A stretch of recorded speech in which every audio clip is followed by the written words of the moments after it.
POCSO നിയമപ്രകാരം ഒരു offence commit ചെയ്തിരിക്കുന്നുവെന്ന് അറിഞ്ഞ ഒരാൾ അത് മറച്ചുവെക്കുകയോ റിപ്പോർട്ട് ചെയ്യാതിരിക്കുകയോ ചെയ്താൽ അതൊരു ക്രിമിനൽ കുറ്റമാണ്.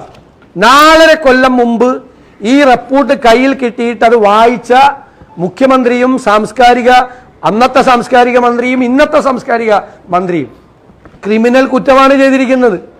ഇവർക്ക് എന്ത് തടസ്സമാണുള്ളത്? ഇപ്പോൾ പറയും FIR എടുക്കാൻ പറ്റില്ല. FIR എടുക്കണമെന്നല്ലല്ലോ ആരും പറഞ്ഞത്. അന്വേഷണം നടത്തണ്ടേ? ഈ കൊടുത്തിരിക്കുന്ന കമ്മീഷൻ റിപ്പോർട്ട് മാത്രമല്ല, ഇരകൾ കൊടുത്തിരിക്കുന്ന മൊഴിയാണ്, പെൻഡ്രൈവ്, വാട്സപ്പ് മെസ്സേജുകൾ, പെൻഡ്രൈവ് തുടങ്ങിയ തെളിവുകൾ അടക്കമുള്ള സാധനങ്ങൾ സർക്കാരിൻ്റെ കയ്യിൽ 4.5 വർഷമായിട്ടിരിക്കുകയാണ്. തെളിവുകൾ, ഇരകളുടെ മൊഴികൾ ഉൾപ്പെടെ, ലൈംഗിക ചൂഷണത്തിന് ഇരകളായ സ്ത്രീകളുടെ മൊഴി ഉള്ള പെൻഡ്രൈവ് വരെ സർക്കാരിൻ്റെ കയ്യിൽ ഇരുന്നിട്ട് അത് മറച്ചു വെച്ച് ഒരു അന്വേഷണം പോലും നടത്തിയില്ല. ഇവിടെ എന്നിട്ട് പറയാണ് ആരെങ്കിലും വന്ന് പരാതി നൽകിയാൽ അന്വേഷിക്കാം.